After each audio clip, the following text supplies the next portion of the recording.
खुलुमबाय आंनि फिसालाया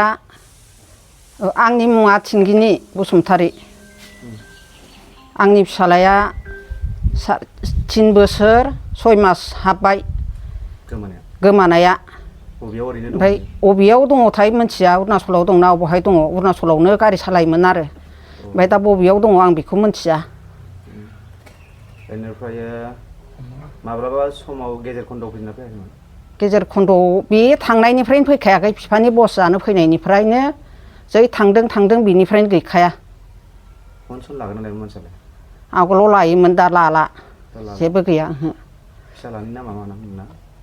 फिसालानि नामा सबिन्द्र बसुमतारी दा सबिन्द्र बसुमतारीया बे भिडिअखौ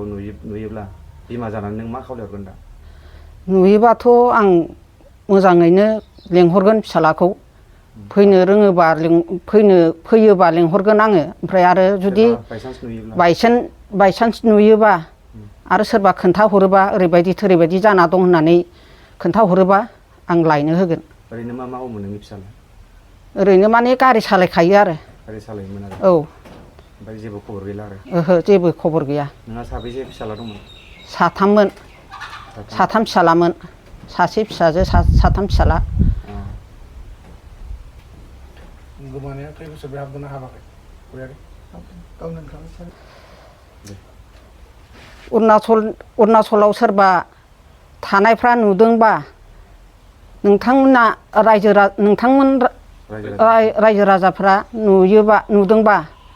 आंनो खोन्थाहर आंनि फिसाला सबिन्द्र बसुमतारीखौ आं लायगोन